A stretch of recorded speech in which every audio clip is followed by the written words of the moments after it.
बोलिए गुरुदेव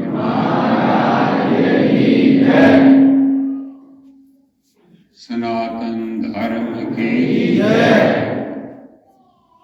भारतवर्ष की अपने मातृभूमि की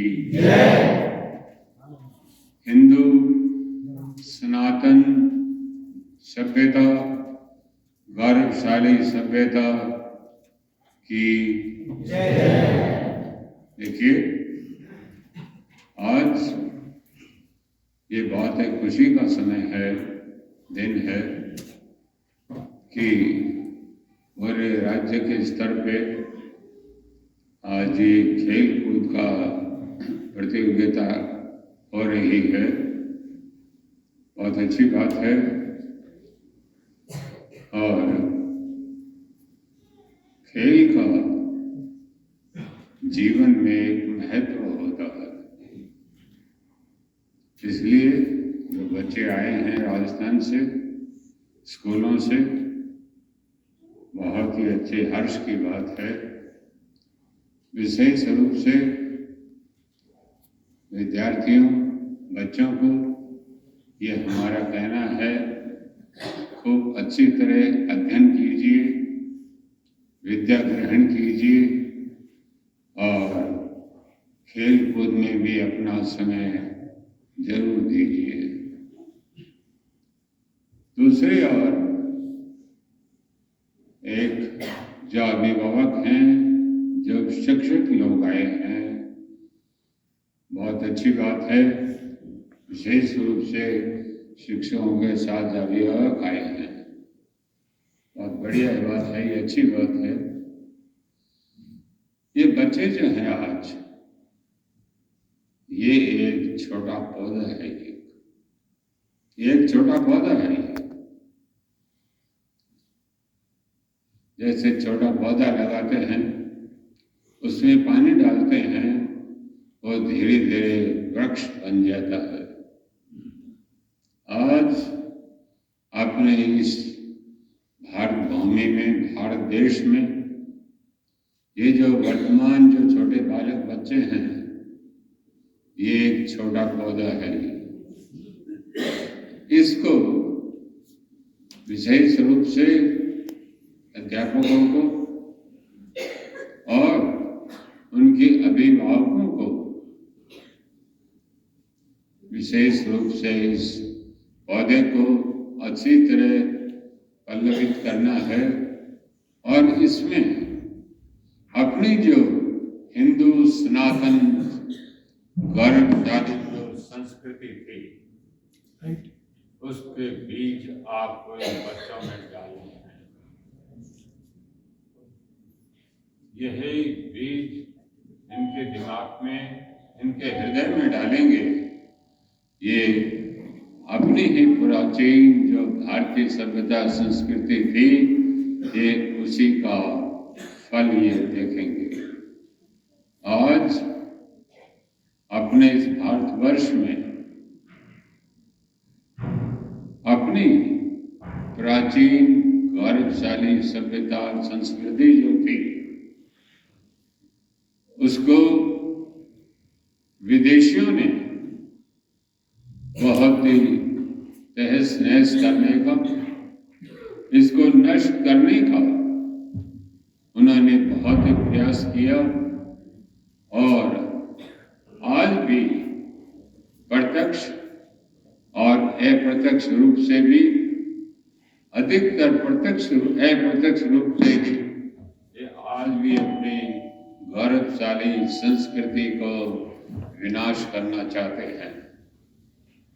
परंतु आज एक सबसे बड़ी गौरव का विषय है कि अपने इस भारतवर्ष भूमि में, मातृभूमि में आज एक सनातन धर्म, हिंदू सभ्यता और संस्कृति को मानने वाले राजा आज आपके प्रधानमंत्री के पद पे सुशोभित हैं।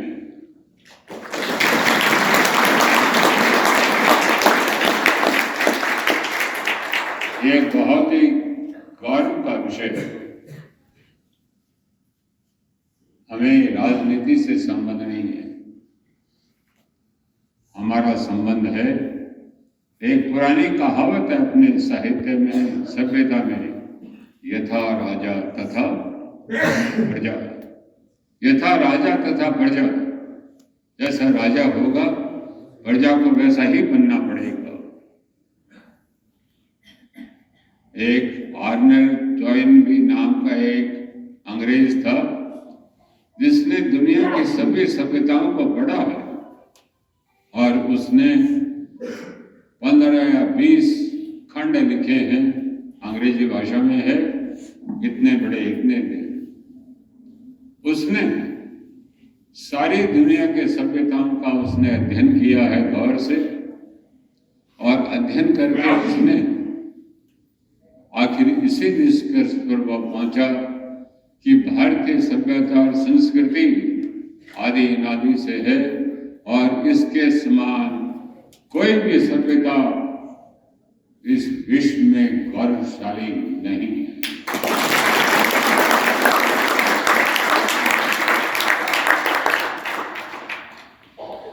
दूसरी ओर एक विल डोरेंट नाम का एक अंग्रेजी लेखक है, और तो गुर्जर जगह को, उसने भी इस भारतीय सभ्यता संस्कृति की खूब महिमा की है।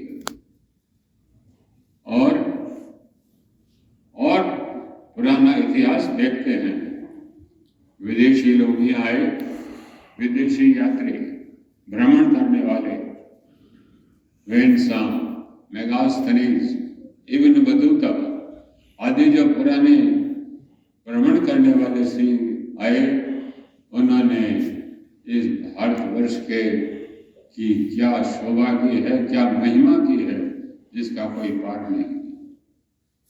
फिरदौसी ने लिखा है, यदि धरती पे कहीं स्वर्ग है तो हिंदुस्तान है।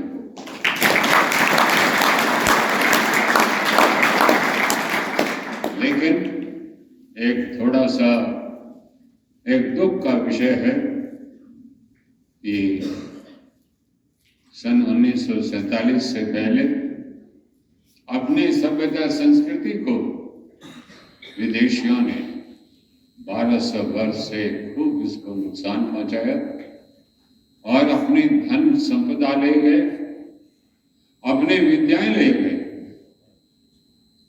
और इसको आपको हीन बताया गया।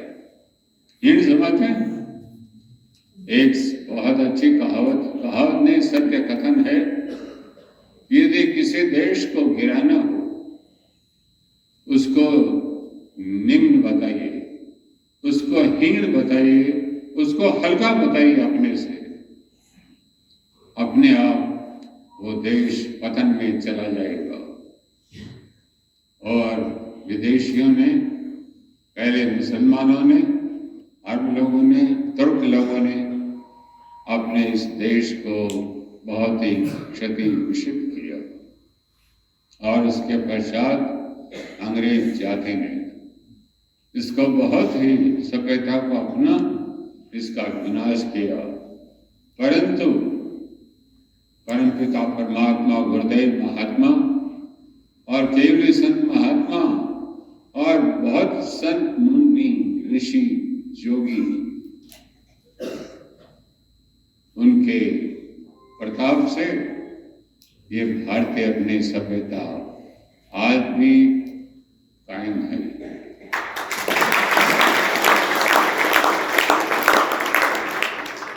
अब हम आप सभी से, किसी भी आयु के हों, किसी भी वर्ग के हों, किसी भी जाति के हों, आप अपने प्राचीन इतिहास सभ्यता को जरा देखिए, समझिए। ये अपने को आज स्वतंत्रता जो आज़ादी मिली है, ये स्वतंत्रता की आज़ादी के लिए अपने ही भारतवर्ष के लाखों क्रांतिकारियों ने अपना प्राण अर्पण किया, बलिदान दिया। पुरुष ही नहीं, बहुत सी महिलाओं ने भी अपने भारत स्वतंत्र को बनाने के लिए अपना समर्पण कर दिया। अब आपका ये सभी का कर्तव्य है कि अपने इस सभ्यता, अपने विशाल गौरवशाली भारतवर्ष की इस सभ्यता को पुनः वापस ऊपर उठाया जाए।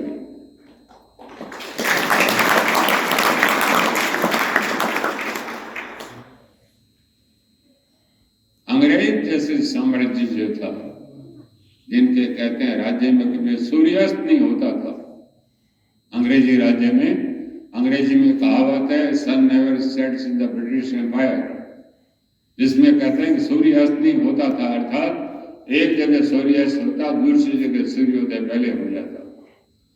उस इतने बड़े शासन को, साम्राज्य को, दुनिया में सबसे बड़ा साम्राज्य था, उसको अपने ही हिंदू क्रांतिकारियों ने, संत महात्माओं ने उपदेश करके और उसको उठा के बाहर फेंक दिया।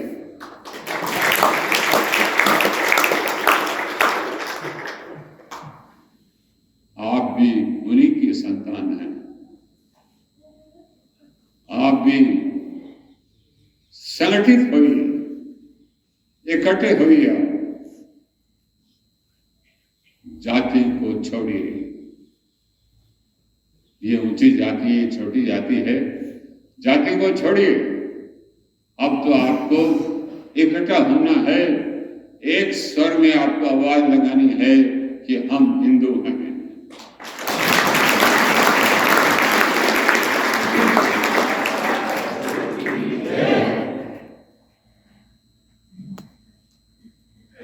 आपने नाम सुना होगा, जो अध्यापक लोग हैं और भी बच्चों ने भी इतिहास में, अब्राहम लिंकन अमेरिका का राष्ट्रपति था, उसने ये लिखा है कि जो दास्ता है, दास्ता मतलब गुलामी, स्लेवरी अंग्रेजी में कहते हैं, वो सबसे बड़ा अभिशाप है।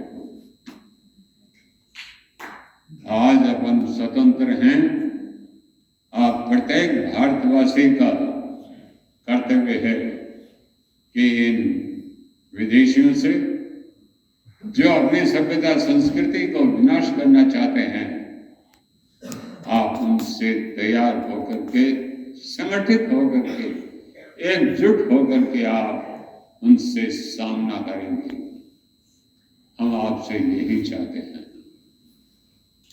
और ये पौधा, ये बालक है, इनको यही विद्या, यही इनके दिमाग में अपनी भारतीय गौरवशाली सभ्यता को कूट कूट के इनके हृदय में आप भर दीजिए। तब कोई भी काम कितना ही बड़ा हो, असंभव नहीं होता। वर्तमान में अभी मुख्य रूप से हम किसी पॉलिटिकल पार्टी की बात नहीं करते, हम आपसे यही कहते हैं कि जो अपना हितैषी है, जो अपना हित चाहता है, जो अपना भलो चाहे, वो अपना दोस्त साथी है, पार्टी की बात हम नहीं करेंगे।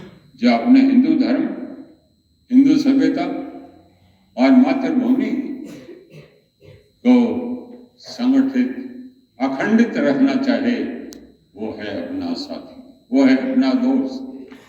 जो अपने हिंदू धर्म को मानने में जो अपना सहयोग करे, वो है अपना साथी। तो इस प्रकार आज जो एक छोटी सी बात है, बात तो बहुत बड़ी है। भारतवर्ष में बहुत दुख के साथ कहना पड़ रहा है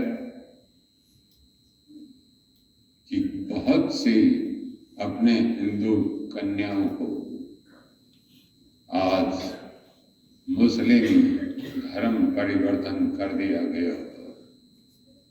क्या ये सही है या गलत है? बोलिए।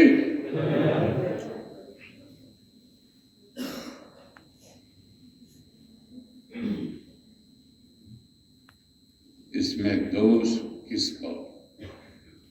इसमें दोष किसका? इसमें दोष है अध्यापकों का, अभिभावकों का, पेरेंट्स का, जिन्होंने अपने हिंदू धर्म सभ्यता के बारे में नहीं बच्चों को पढ़ाया हो। आज अंग्रेजी स्कूल होती है, मॉन्टेसरी स्कूल होती है, अंग्रेजी मीडियम माध्यम से पढ़ाया जाता है। आप सभी उसकी तरफ अंधे होकर दौड़ रहे हैं। वो अपनी ही विद्या, अपनी ही सभ्यता, संस्कृति, अपनी भाषा का वो इन बच्चों के दिमाग में भरते हैं। इसलिए अध्यापकों का भी कर्तव्य है और अभिभावकों का भी कर्तव्य है कि अपने बच्चों को हिंदू धर्म, संस्कार, संस्कृति में खूब अच्छी तरह परिचित कीजिए, इनको बताइए, समझाइए। आप सब इकट्ठित होइए, संगठित होइए।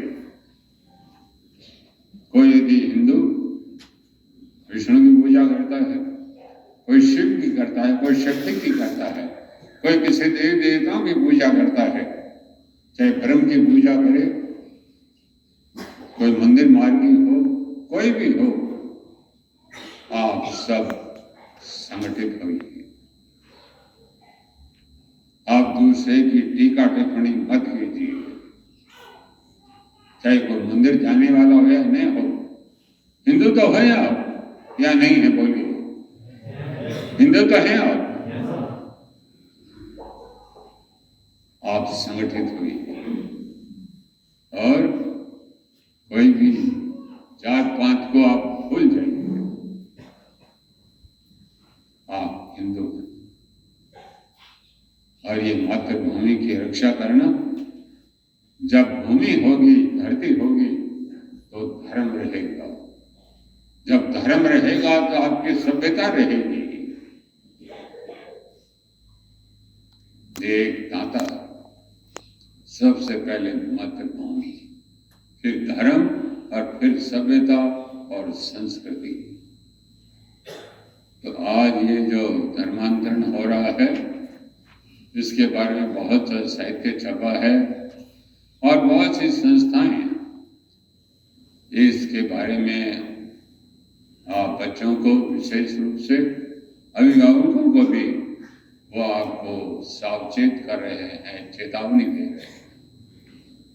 इसी क्रम में हमारे पास भी साहित्य है, हम वो साहित्य भी आपको देंगे और हम चाहेंगे कि आप पढ़ें और आपस में अपने, सबसे पहले परिवार की इकाई होती है। परिवार, फिर व्यापार, व्यवसाय, तहसील, जिला, गांव, उसके बाद में और अपने दायरे को बढ़ाते जाइए और ये संदेश भेजते जाइए।